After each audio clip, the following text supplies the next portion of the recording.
Good day. Welcome to another session with Guru Wonder. I'm your host, Gurvinder Singh. Today I want to talk to you about unifying humanity. Basically, we humans are good, trying to do good. And we want everybody to be one, we want to love each other, and we want to have peace. But how exactly can we unify humanity? So, in my opinion, there are only two ways to do that. One, force everyone to become identical. The other is to embrace everyone's difference. Let me expand on this. Alone we come in this world, and alone we will leave. But between this coming and going, we cannot be alone. Riddled by fear, driven by greed, for our wants, we humans form social groups.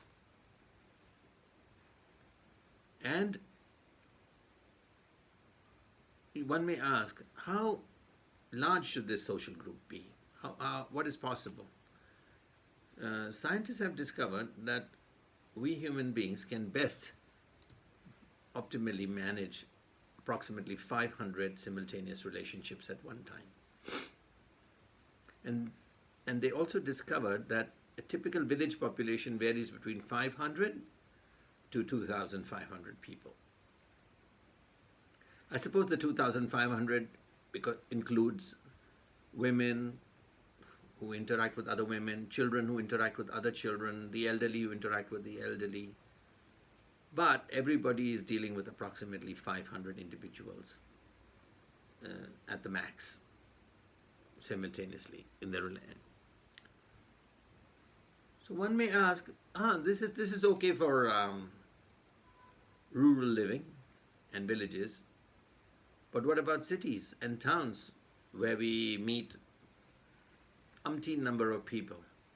This is true, but if you look carefully, you will find that we may interact with a lot of people, but the relationships we form are with approximately 500 people at any time.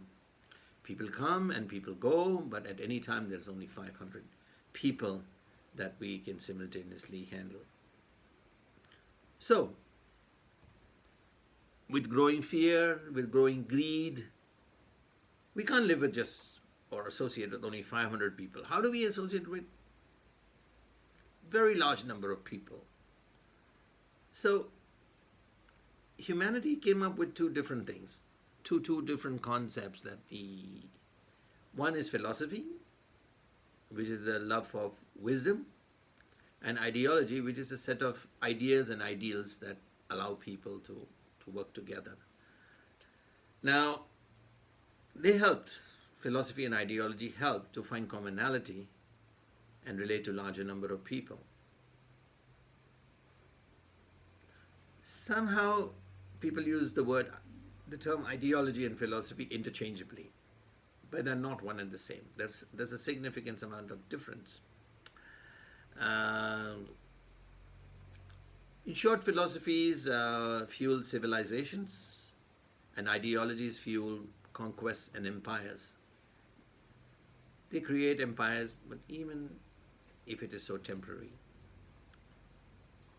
Ideologies have believers, and civilizations have disciples. So, an ideology will have believers and followers, and a philosophy will have disciples.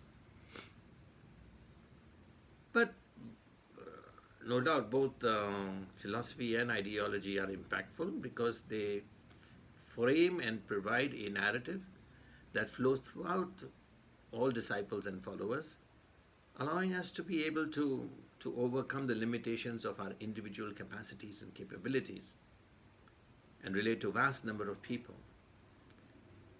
In civilizational societies, the individual is at the apex of society. possessing both rights and responsibilities, which are born out of an awakening and realization.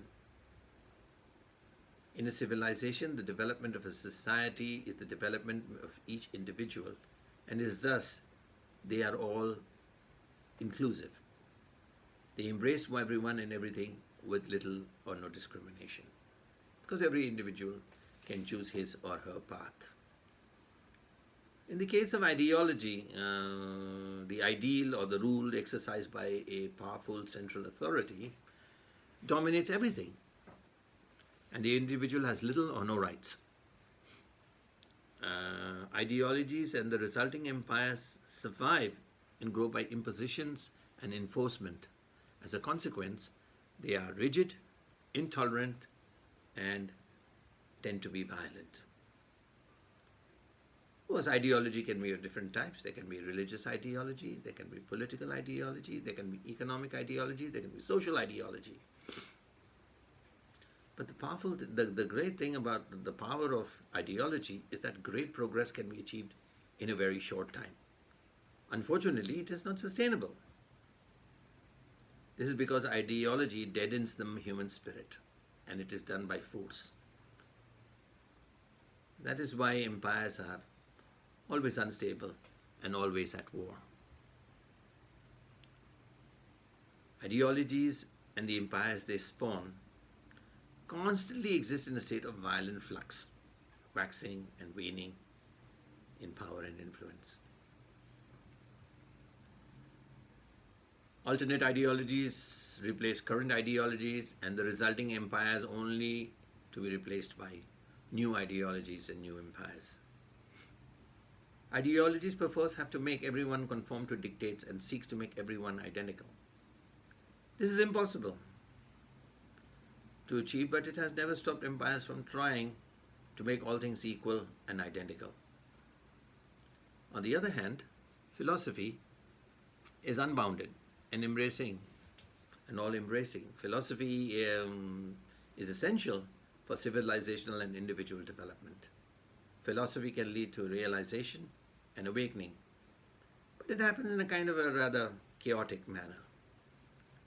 Empires have believers and followers who are not permitted to, nor to have any doubts or to ask any questions about the ideology, and they are required to follow it to the letter.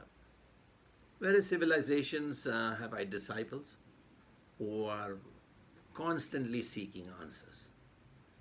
If we want to sum up, if we want to unify humanity, we can either use ideology and force everyone to be the same, to be identical, or we can use philosophy and embrace everyone's differences. As for me, I choose the latter. What about you? Thank you for joining me today. I look forward to seeing you again on my channel. If you like this video, please do not forget to press the like button, to share, and to subscribe to my channel. And I hope to see you again on my channel soon. Good day.